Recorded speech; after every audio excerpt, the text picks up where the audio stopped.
My stepbrother violated me, and my mother never believed me. Now, she demands that I repay his debt, as if I owe him for all the suffering. Left my mom's house at 14 because of my creep brother. Now 5 years later, mom reaches out to me. I, 29F, have an older stepbrother, Chris, 42M, who has been a nightmare since the day my mom married his dad. Let me give a bit of background. Our parents married when I was 4 and he was 17. Both our parents were widowed. After their wedding, we moved to the US since my mom had American citizenship through marriage. I was born in the US too, but after my dad died when I was 1, my mom and I moved back to Colombia. Stepdad got his residency through marriage and my stepbrother because he was a minor. My stepbrother wasn't a big fan of me. My only memories of him are just constant bullying. He would be left in charge of me since he was studying locally and lived with my parents, but mostly his babysitting really meant things like locking me in the guest bathroom or the shed outside. He would steal my lunchbox whenever he was the one who dropped me off at school. He even began to harm my pets. I have an old cat that has been with me for almost 22 years. He tried more than once to run her over with his car. My parents never believed any of it. He's the classic golden child.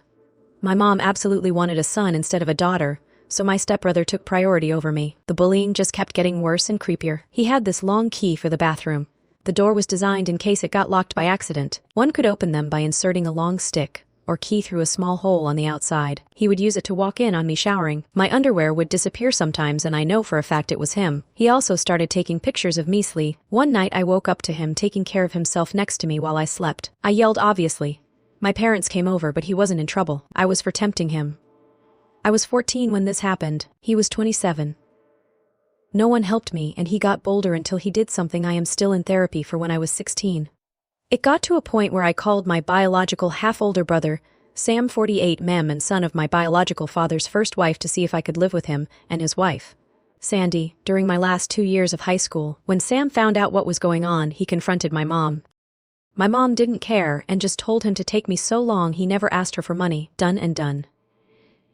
My brother and his wife became my legal guardians and took me in with my cat and the old family dog since I didn't trust leaving any living creature with Chris around. My parents never checked on me. My extended family from my father's side knew what happened, and they immediately got together to ensure I could finish school well and go to college. I don't know my maternal family at all. Thanks to my paternal family, including Sam's mother and her family, I got my bachelor's and master's, no student debt and work as a nurse practitioner. I still live with Sam, his wife, and their 2 kids and I pay a small rent. Neither Sam nor his wife expected me to pay anything, but that's the least I can do for the 2 people who have taken care of me for 13 years. For anyone wondering why I didn't move, it's incredibly expensive where I live and Sam insisted I stay with them until I save enough to buy my own home. Things seemed okay until my mom messaged me recently. She had not messaged me since I was 18 when she told me she no longer had any responsibility to me.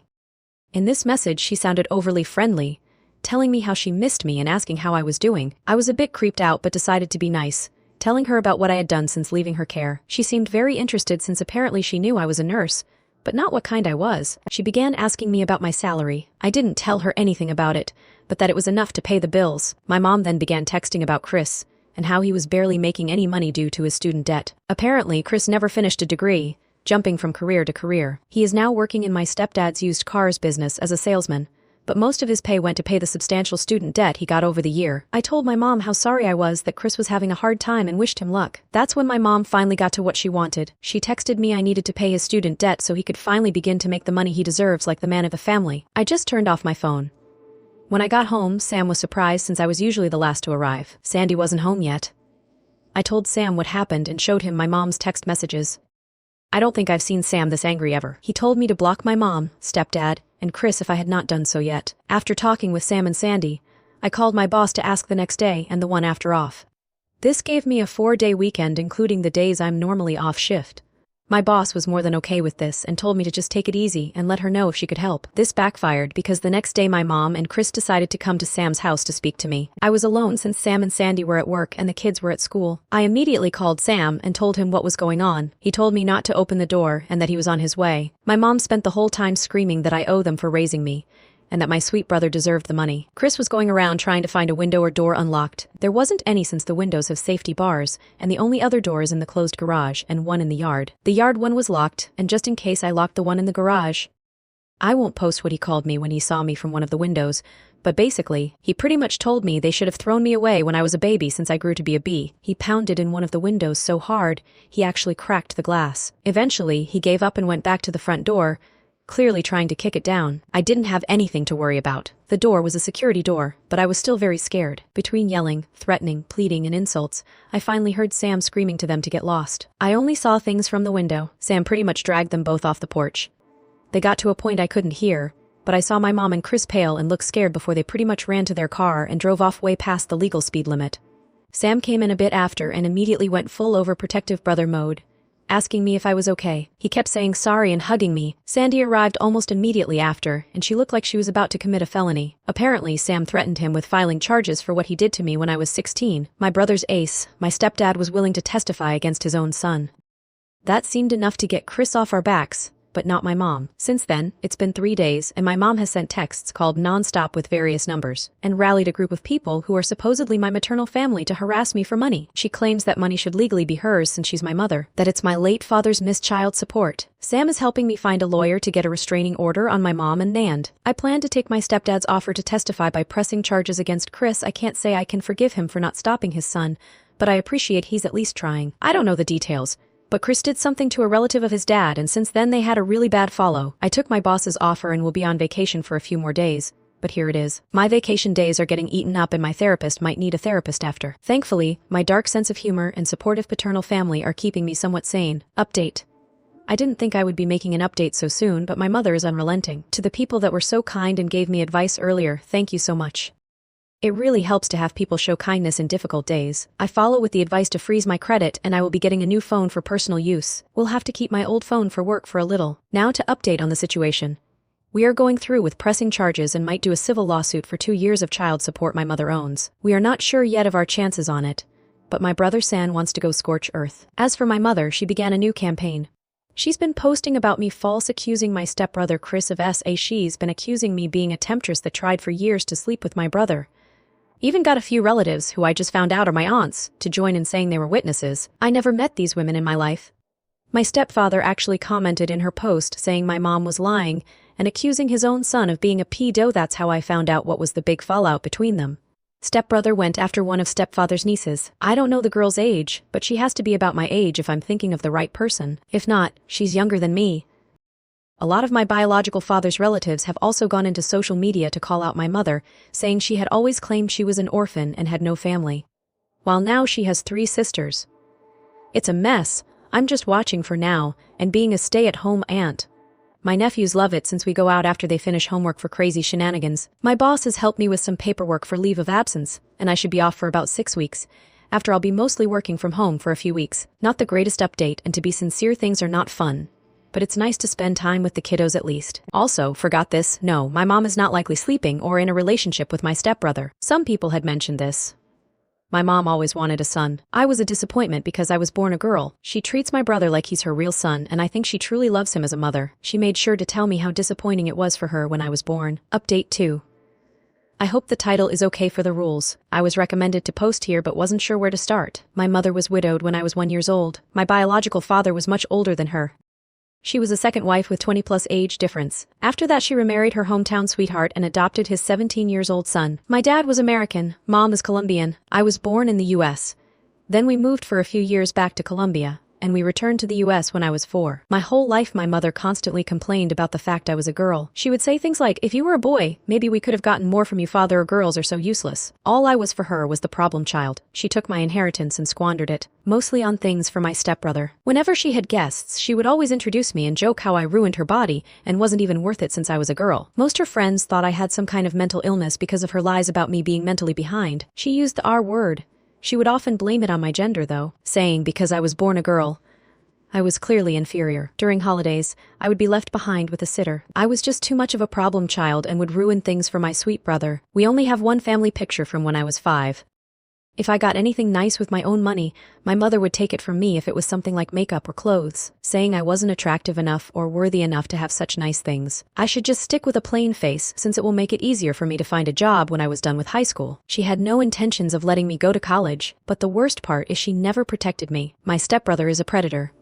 At first he just bullied me, stealing my food, locking me in dark places. When I hit puberty though, he began to do worse things, walking on me when I showered, even if I locked the door, stealing my underwear, watching me sleep, and he even signed me when I was 16 and he was 29. My mother blamed it on me, saying I was tempting her poor sweet boy. I was saved by my biological half-brother and his wife. They took me in at 16, finished raising me, and put me through college with the help of my paternal family. Even my father's first wife pitched in, and has always been kind to me. She's more a mother to me than my mother was. Now I'm 29 years old. I have a good career as a nurse practitioner and I'm saving to buy my own home. My mother found out about this and has been demanding I give her my money because she is my mother and my money should be hers. She also demands that I pay my abusive stepbrother's student loans, since I refuse to fall on my dear mother's demands. She has now gone online to post I am a temptress that is trying to ruin her son's life, and that I refuse to pay her back for all the care and love she gave me over the years. She even had some women that are supposedly my aunts join her in this. I never met any of my maternal family. As far as I knew, my mother was orphan. Now I suddenly have 3 aunts that have seen how bad a person I am. Update 3 so. This might be my last update on the mess with my mother and stepbrother since we're finally starting the legal fights.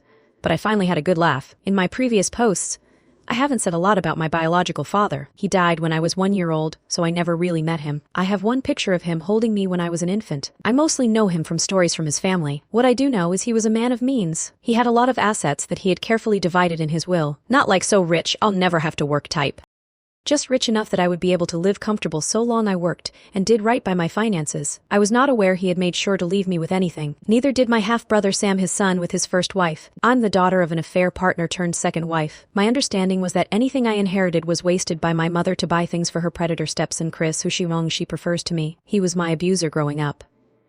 In her words, daughters don't need inheritance. Just marry a wealthy old man like me. Well, since my mother and Chris have been harassing me lately, we drove to my dad's lawyer to get some things we need for my dad's records for the lawsuit we are planning. He's a sweet older man, kinda looks like my dad a bit, and was my dad's best friend.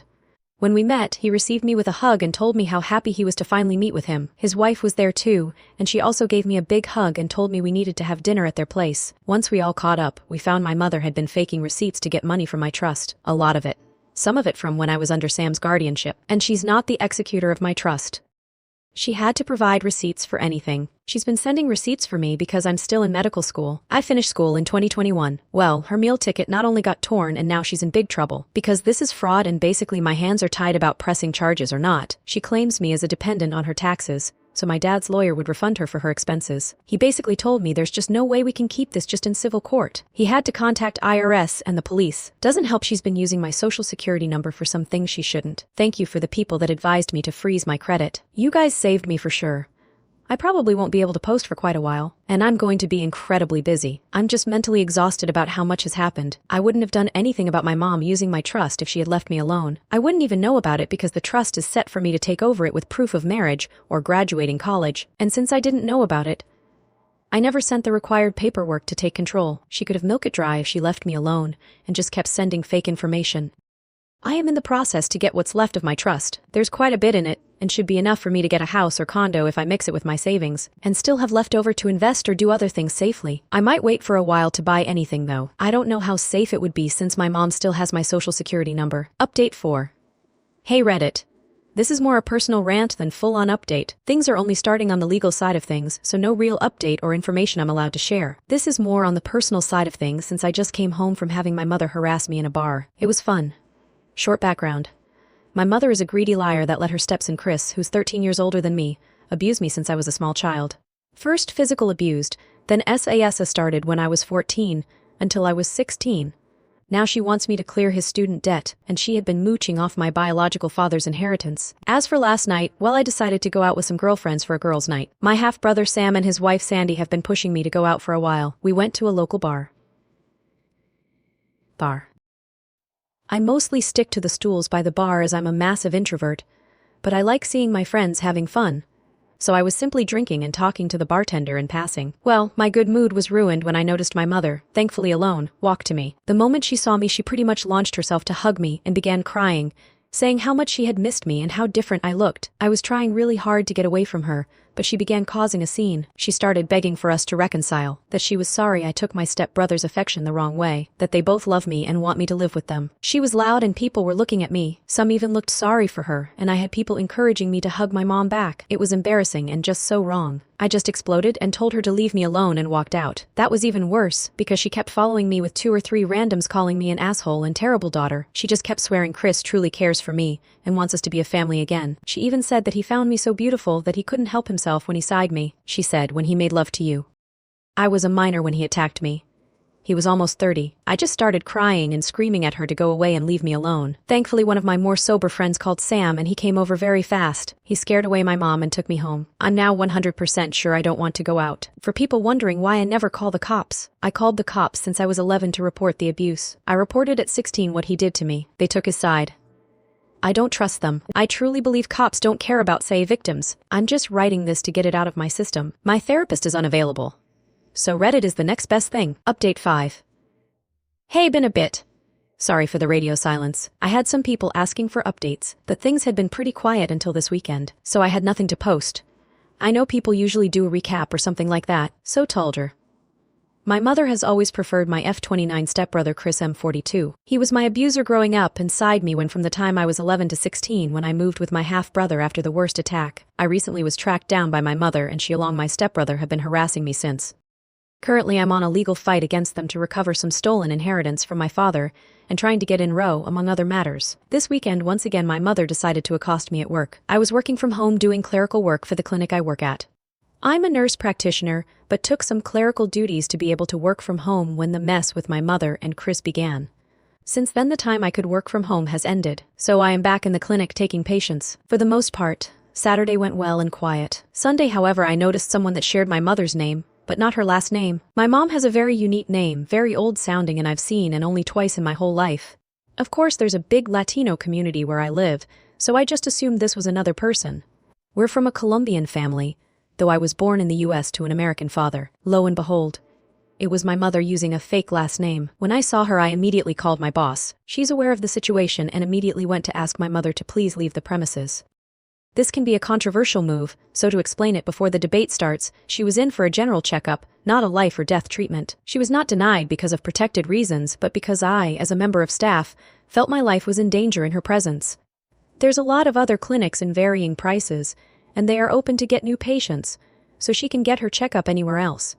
This is allowed in our state's law. If she was hyperventilating or clearly in distress, we would not be able to ask her to leave. My mother, of course, went on a rampage, demanding to be seen by me specifically. My boss thankfully was not intimidated and insisted my mother had to leave or else the cops would be called. After a back and forth that I was watching from the security cameras, this all happened in our waiting room. My mother threw a letter at my boss and left fuming. She even pushed a lady that was walking in, though thankfully no one was hurt. My boss brought me the letter and told me she will make sure to not assign me any patients with my mother's first name and went to make arrangements with our front desk. I took a break and decided to read the letter, mostly to see if it was something I could use for my row. This is a translation to my best capabilities. My lovely daughter, it hurts me so much you refuse to speak to me. I love you so much and all I want is to recover the years we've lost. I only have you left from your father, whom I love dearly. I know there's a lot of misunderstandings with Chris. He loves you so much too, and I wish you would give him a chance to prove it to you. He always talked about how beautiful you are and how much he wished you two could spend more time together. He truly adores you and I wish you would consider his feelings more. He even asked me to convince you to marry him, and I think it's a wonderful idea. Papa's stepfather and I are probably divorcing and this will be the perfect solution so Chris, you and I can stay a family. He keeps going on and on about how much he wants to raise you and his baby together. Let me know when you want to go shopping for wedding dresses. I love you, my darling. Mom, I'm going to share a few personal notes here. I am unable to get pregnant. After Chris's attack I had some medical complications that have left me unable to conceive. My mother knows about it. Chris knows about it. The cops know about it. They rule the whole thing as consensual sex, and because I was 16, the legal age of consent, nothing was done. I show this to my lawyer and he added it to the compilation of things we're using for the row. Still no court date and the cops don't consider my case risky enough to do the paperwork for a temp order. I do have one officer who is taking this very seriously and has been amazing. It's just a majority who don't seem to care or have too much on their docket to give my case time. Update. I'm gonna update here since it's only been 3 days and feels dumb to make a new post. Chris has been arrested. Apparently he kidnapped a 2-year-old baby girl. His cousin's daughter, no less. The baby was recovered safe and unharmed. From what I heard, I'm glad she wasn't taken for long. Who knows what the hell he wanted to do to her. If I hear more details, I'll update. I'm trying to use this to get that temp row.